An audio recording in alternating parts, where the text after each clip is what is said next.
the Hoosier Triplets, a trio of Indiana authors road tripping through the romance genre and sharing what we love and learn.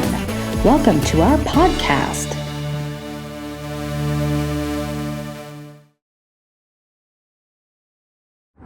Don't hide. Hi, everybody. It's the Hoosier Trips, and we are tripping. Literally. Well, I mean. Okay, look at the road. Okay,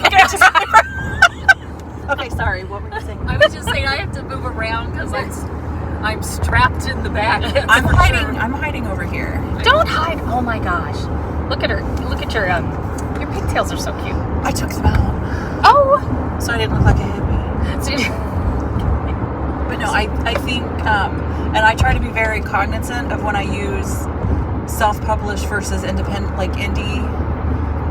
To me, that has a different meaning. I know that that's me, not always a lot of other people. And there's nothing bad to go either way. But I've just never considered the difference, but I get that there is definitely a difference between just being indie published, or not just being indie published, but being indie published and being self-published. Because yes, it is, and I've had this conversation with people that it is so easy to upload a book to Amazon and hit publish and say, I am a published author. It is so easy to do that. But the downside is, so yay, more people, like it's easy to, achieve your dream of being a published author. But then again, it's so easy that anybody can do it. And as from a reader standpoint, you have to be very careful to ensure you're going to get a quality product. So it's kind of like, yay, but, because there's two sides to that coin. Mm-hmm. See, you guys are nice. I'm not. I'm like, how many have you published? And if it's under 5, then you got to prove it to me that you're in the game to stay in the game. And I guess, secondly, when's the last time you published? And when was the time before that? Because, like you said, anybody can throw up trash or take a book that's run out of its time and, put a new cover on and, put, what is it, Tale of Two Cities or whatever, and be like, woohoo, I published. But, if you like 50 Shades of Grey, you'll like this book. Boom, sold. As we keep saying and we keep preaching, it's different. It's so different than 10 years ago. And I'm coming up on 10 years. But, it's different than 5 years ago. Yeah. But, I mean, what now is a romance author is you publish often and there is and you have a volume of backlists. Yeah. Oh God, the back matter is so... The back matter is what feeds your future projects. Backlist. Yeah. Yes. Your backlist. Not your back matter. Although you should link your back list and your back matter. And update all this that. back stuff. Oh gosh. It's all about the back side. Are you listening, David? So yeah, to me, I know starting out, like my first book, I self-published all the way, not indie, because I didn't know. Like I didn't know what tropes was going into it. Like I wouldn't have been easily to tell you where it went on a shelf. And I know a lot of authors that are starting out that are doing it themselves don't know that either. There are several that do, but you don't know what you don't know. And without all you have to do is make a really fancy TikTok video, and that's all you need to do. Yeah. Can I tell you the true story? So we were at RT one year, and we were at the Dream Spinner, or I don't know. I know it wasn't even Dream Spinner, but David Swade was the master of ceremonies, and they were doing multiple giveaways. I mean, it was like 50 items in a half hour, every half hour. Wow. And so he was saying something about name your favorite trope, and nobody's answering. And David's like, elbowing me, and I'm like, I'm not sure what a trope is, because I didn't know for sure the difference between trope and genre and subgenre. And, we throw these words around like everybody understands them, but they don't. And especially, tropes have changed or what is now considered a trope, to me, has changed dramatically in the last 5 years. And then what we consider a trope or a subgenre, you go into listing your book and like you've got your keywords and your categories to put into. Those are different across the vendors. Readers, some readers like Die Hard, they know their trope, they know their genre that they want. Others don't. I mean, I was definitely one of those people that had no idea what I liked to read until I became an author and kind of had to learn those things. Well, and you know, and if you read enough, you kind of know what you like and what you don't like. So, well, and now we have the secret codes of tropes. The why choose. Yeah. Although I will say that why choose is starting to get known, like Amazon Is it starting to get earmarked? Because I had a why choose in my keywords and I got put in the erotica category. So now let's me. declare that instead of why choose, it's the more the merrier. That's the new keyword. Take a number. No. Take a number. And I learned, like, within a Parking year, garage. it's been just a year that so many that now people are putting as trope first person or multiple first person viewpoints, POVs. It's like, okay. I do like to know that going in, but that's not. But I mean, what makes a trope? I guess, do the readers set the tropes because that's what they're looking for? Do the writers? Do we set the tropes? Well, we can call them descriptors, but I mean, it's still, I mean, it's a trope. And to people, it's a trope. But, you know, it's like... According to, like, I would disagree, but that's, you know. Can we also add to that the dog died? Or, yes. Back death, to this. Pet death, family member death. Yes. I mean, you know, it's... Well, but so is that a trope or is that a trigger warning?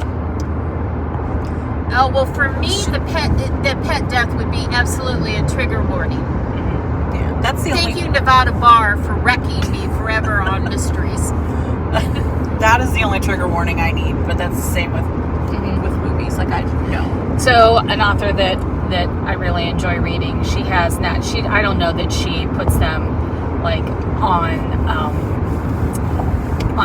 It's not on the back matter, but she has trigger warnings at the beginning of the book, and it's like 3 pages of trigger warnings. And I think she's just CYA to make sure that, because you don't know, and that's been discussions I've had in the past, is you don't know what somebody's trigger warning is. So, you know, at what point, if you're going to do trigger warnings, where do you stop? So she just like lets it all hang out there, and that way there's, you know, no question. Well, I'm still old school in that I follow the recommendations that I was given, that trigger warnings are excuses for people not to read your books. And I agree with that 90%. I mean, I think if you truly have an issue like I do with pet death, then I would like to know. But, you know, but that's a rare thing that happens in books.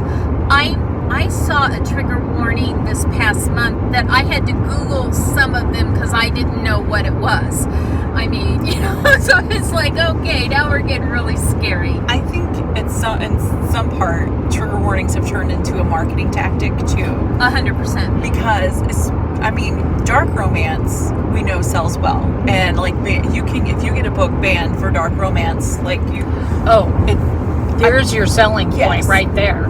But so then, you know, maybe that's harder to do. So then you have all of your trigger warnings, which can benefit readers. I mean, I always picked from 1-star reviews to what book I wanted to read, because generally it was whatever those people hated is what I wanted in a book. And I feel like that has kind of now just turned into trigger warnings. Yeah. But see, if you're gonna read a dark romance, shouldn't you like why trigger warnings? Because you know it's gonna go there. And I feel like a lot of the books that have trigger warnings aren't necessarily being marketed as dark romance, or not a lot, but just some. But now sort of the hallmarks of dark romance is late teen virgin, little experience sexually. You're going to have some kind of forced sexual contact, which then would fall into sexual assault or rape. Well, that's sort of all of that is now pretty much is expected in a dark romance. But she loves him, and he loves her. He's probably going to use denigrating language. Yeah, another part of the whole, dark romance thing. There's going to be graphic violence or on-page violence, because somebody's going to get, not necessarily the couple, but somebody's going to get shot, stabbed, or strangled, or at least punched, And not in a good way. yeah. So it's like, why are you warning me? If because if you don't know if you can't tell from the cover, the blurb, the title of the blurb, then you probably should not be in the dark romance section of your reading selections. Or maybe it's just for the inexperienced virgin readers who are fairly new to dark romance and don't really know what they're getting into. Probably not the jumping off point for your love of literature. Well, and that can get into the judging a book by its cover, because remember people picking up the Cowboys anthology out of the library, expecting it to be more of a Western because they didn't read the blurb or really look at the picture. They just took the title and got much different than what they bargained for. New use of that robe.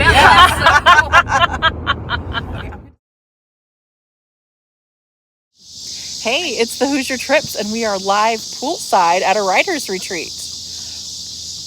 Now it's your turn. Oh, hi. Okay, I'm going off script already. So, hi, we're actually here with Elle James. She was kind enough to invite us to come, or maybe we talked her into letting us come for a writer retreat. And then we have Kathryn Wright, who just published her first book. So we're celebrating with margaritas and champagne and other good things. So welcome. Wait, did you say hi? I will talk later. Hi. all right. And I'm Melanie Jane. They know me. Oh, okay. I'm a trip. I didn't say my name. Yeah. But I'm the important one. You That's already know my Cindy name. Tanner. No. And we're going to discuss what makes a good writer's retreat. Yeah. Keep in mind, we've had some celebratory beverages before we started videotaping. Well, first you have to find a really awesome author and kind of browbeat their kindness into inviting them into your home. And have make sure that there's animals. This Cute is how little you dogs do present. it. You say to them, okay, when is it you want us to come for that retreat you promised? That's how you do it, people. We should do a retreat. Yes, we should. Okay, well, according to our calendar. According to my calendar, in between all the trips I take, come in August. Well, and unfortunately, we got in when you were still up against a deadline. So, well, that's not a bad thing, actually, because we also were kind of forced to write as well. We wrote. Yeah. Oh, I did. I don't know what you did. I was I was in deadline mode. Yeah. I put a lot of moisturizer on my hands. But I think one thing that is really great for a writer's retreat is the mix of people that are invited, because there are times that there does have to be quiet, even with noise-canceling headphones. It still kind of needs to be quiet. Yeah, because I fall asleep and snore down the house. We all did this. And Kathryn was really great with the timer to get up and walk around, and then we're like, oh, okay, that's I would walk through the room and go, hey, it's time to get up and stretch, and everybody looks at me and goes, yeah, great, good idea, and then you went right back to writing. No, you left the room and they were like, yeah, you're right, and then we talked for 2 hours. Yeah. But I think the mix is important. I think too, the level of experience, it can be really helpful. It's also nice to have a mix of writers. Like, we were all working on different things, but it's a house full of like-minded people needing to know. You're cracking me up. Okay, what Cindy really means, a house full of like-minded idiot women who sometimes can't find their way out of a paper bag. We're boss babes. No. It's a house full of awesome, beautiful furniture and fabulous women, water and dogs. And excellent bathrooms. The bathrooms. And showers. Yes. And a wonderful hostess, great food, good And emotional support dogs. fellowship, wonderful fellowship. When you get a bunch of writers together, it's people that know the industry, so you don't have to feel kind of weird about the quirks or, like talking out. Like, Did you say corpse? Quarks. Oh, okay, okay. I hope there's not Quarks? a corpse. Well, there were here, but I mean, quarks. I don't know. I didn't look in the I box. swear There were corks. Corpse. Oh, corpse. I was thinking like wine corks. Shh, that was last night. Shh. We know where to bury the bodies. He's in Belgium. The cantaloupe garden. That's why it's so. Well, and back to the number of bathrooms is really important, especially if people want private time. And plenty of toilet paper. Lots of toilet paper. Lots of toilet paper. Let me tell you, we went to a retreat once, and there were like 20 people and 3 bathrooms. And literally at 7:15 in the morning, one of the ladies decided to do her full-length shower. I think she did the 20-minute condition, razored everything on her body, and then probably did like a major moisturizer. She was in the bathroom 45 minutes. I almost peed my pants that morning. I was looking for a bottle. Sorry, I couldn't find a bathroom. I mean, if they had not had exterior cameras, I would have peed in the yard. I mean, yeah, but it was, and she was like, "Oh, I didn't think about it." You didn't think about the 7 other people on your floor? Mm-hmm. And who are you moisturizing for? Well, hey, back onto what makes a good retreat. Getting to celebrate victories. You got your word. I got my word. Ice cream delivered by drone. Yes, the drone delivery.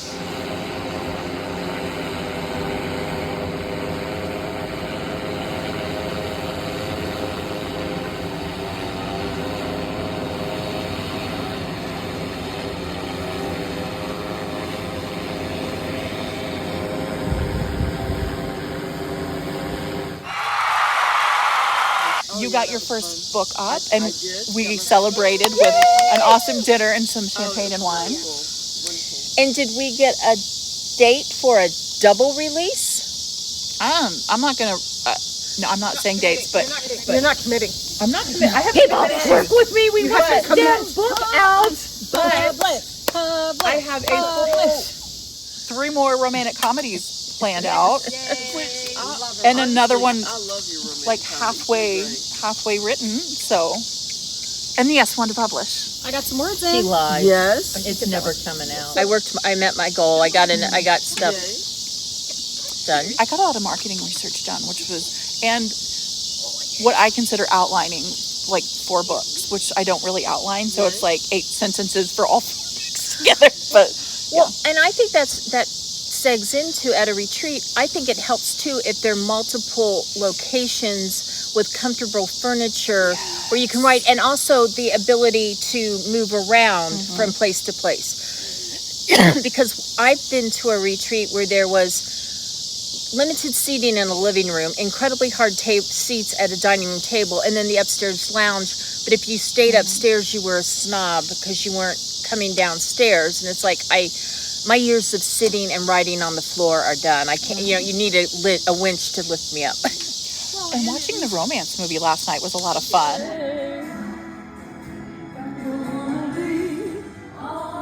Everybody sing for myself.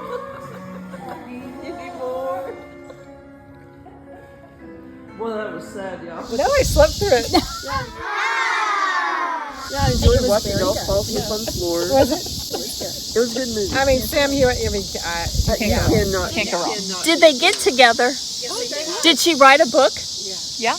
Was it It was a happy caterpillar. She had drawn an inspiring, uplifting, no sad caterpillar. And she worked her way out of her depressive black hole. Did they have sex? Oh, yeah. Well, You didn't yeah. see it. Off screen, fade to black. Oh. What? Yeah, Where were you? definitely You went to bed early. But Celine Dion saved the day. Yeah. Oh, yeah. I'm sorry. I can't stay up till 2 a.m. like I used to, guys. Sorry. Yeah, we did that once. I'm still recovering from that on this retreat. I think we were all in bed by 9:30 last Yeah, night. that What are was you talking about? Well, I think this is a really good mix, and it's been nice because, well, I mean, I've had breakfast made for me the last few days, and it was really good, and that's nice. Thank you, Elle. Just pitching in, like at meals and dinners, and it's just kind of, generally it's like one person, Avo, decides like she wants lunch, and she's like, I'm gonna make chicken salad, and then like we all kind of just filter in, and without even trying, it just seemed like it worked good as it. I loved it. Well, it was very natural. I think we all came here to write, which we all did, but we also got to get to know each other better, which was awesome. So there wasn't, I don't think there was never like, okay, there were times, I'll admit, there were times when people in the other room were chatting and I'm like, I want to be in there, but I'm like, but I also want to get some words in. A little FOMO, huh? I was going to say, and we are missing one of our retreat attendees because Cynthia D'Alba. Actually, two. Delilah. Oh, and Delilah. Delilah wasn't able to make it. I feel like Delilah, a lot of spirit was here Yeah. since we all have links to her. So, she's with us. Yeah. I heard her voice in my ear when I was rewriting a lot. I heard her in mine too. It's like, hurry up and get this to me. Hurry up. I also think that in the genre of romance, a lot of authors, I think there are a lot of female characters that are romance authors, and I do think now you're seeing more use of the writer's retreat as part of the plot. And theirs always sound really, really good because they're always at like billion-dollar mansions and they have staff. It's like, where are these? I've been out here. They weren't here. No, you were such a lovely hostess. And your daughter also came in. Your PA was fabulous. amazing, right? Yeah, your PA. I couldn't find anything in the kitchen the first day. She just I think anytime she's heard me get near there, she just came out to help because Your PA is my whole signing wardrobe is gonna be well upgraded with her, her being under her tutelage. she made a difference in our lives. Yeah. So what else, since you have been in the game a number of years, what is the first writer's retreat you remember going to? And what was it like, if you can? I don't remember. To make one up that was really I've bad. been to several. Cynthia D'Alba would have writers' retreats at her place up in Greers Ferry in Arkansas. And we would go there and we would write the whole time. And we would treat ourselves to, okay, if we got our word count for the day, we're going to go into town, which was a long way away, because we were in the boondocks of Arkansas. And we'd go get Sonic ice cream. And That was before they could just drone it in, right? yeah. I was going to type y'all a note that said drone delivery, so somebody would bring it up. We went up to that by having a drone delivery here for ice cream sandwiches. But I also, I went one time with Susan Stoker, and she selected, people that she wanted to get to know. And we went to just north of Seattle, and we worked. We had a bed and breakfast. Or no, it was just a bed. We had to bring our own breakfast. But it was nice. One bed for all of you? Did you draw straws? It was just, yeah. I mean, they didn't serve breakfast, but we had our own. I know how you feel. Oh, my goodness. Yeah, but it was fun because I got to meet different people. I love the idea of doing a writer's retreat where you introduce new people to you. Yeah. So you get to know them better and you establish some friendships. And my words are slurring. And No, really. You're doing good. Only in your head. oh no, they're on my tongue too. Yeah, I mean, it's a good time to get to know people. Have any of you been to a writer's retreat where it comes with a schedule? In the morning you write, and then you meet in the afternoon and read what you wrote and critique each other. And That kind of sounds like my version of hell, honestly. I think the ones that I used to go to with the local author group had... which shall not be named. You're gonna give me a nightmare again. Is this what you want? Sorry. Are you working for that? Well, there was a loose agenda. You could, I guess, choose not to abide by the agenda. But there was, time for meals and time for writing, and then, the get-together time and things like that. So, I liked not having a schedule, and I liked that we did what we wanted. We worked when we wanted, and we chatted when we wanted, because anytime you're chatting, you're sharing information. oh yeah. And it's always good to share information. I always have the trouble with the group critique because you don't have any background on the story, and then I always find that people are happy to critique it, but it's I don't know anything about this series, so is it supposed to only have one eye and three penises? I don't know. Is it, or is that how it's working now? I don't know, but I mean I've heard of those, and I was invited to one once, and I was just when I saw the group critiques, I was no. Yeah, group critiques I think are a little old, a little iffy, and like stress-inducing. And who needs that? Well, I mean, I had a conversation with you where sometimes I really don't like brainstorming because I feel like I lose my idea. And then, like, I sat down and mentioned something to Melanie, and she basically brainstormed, like, what will be a last romantic comedy and, like, a new, like, little mini series. And you love that? And I did love it. So apparently I don't know what I'm talking about. I don't know. No, well, I mean, it depends. Yeah. and sometimes it rocks with me, and I can, like, do it, and then we feed off I can feed off other energy, but other times I'm just like, I don't, well, and usually when I do that, it's like, I don't understand where you want this to go, and anything I say is a no, so like I've tried, like red, I've tried yellow, and I've tried green. I don't know what to do now. I'm out. So see the fun things, Carrie, you have to look forward to. Man, I'm all in. Is this your first writer's retreat? Yes. Like official writer's retreat? We have popped so many of your cherries this week. Okay, so when Elle texted me and said, "Hey, why don't you come up for this?" Because I had been to one other up at her house, and she said, "I promise we're going to write this time."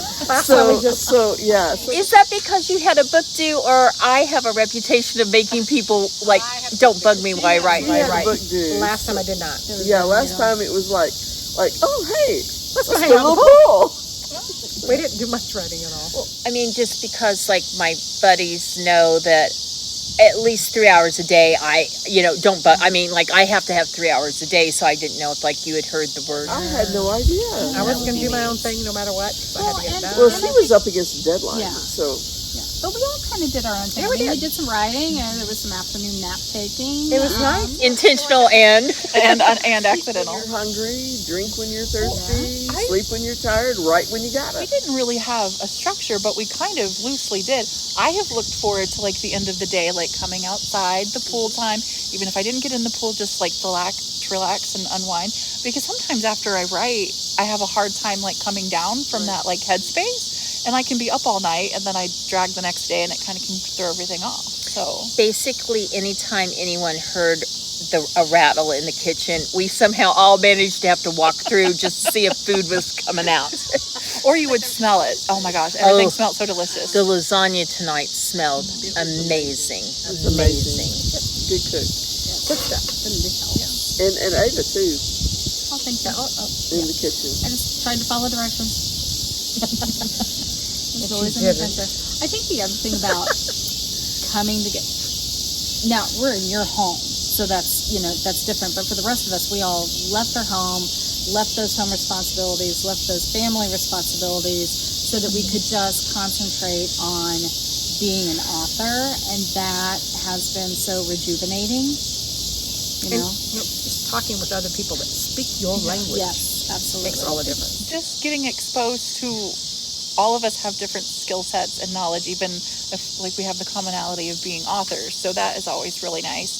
I've had a whole new perspective. I feel very rejuvenized for like authordom. So that was one of my questions for y'all. Do y'all feel like you come out of it with anything? Replenish the spoons a little bit? Well, yeah, I've come out high energy because I've got a busy 3 weeks, and then I'm going on a trip with my husband, and we have not gone on a vacation together in probably older than many of your marriages.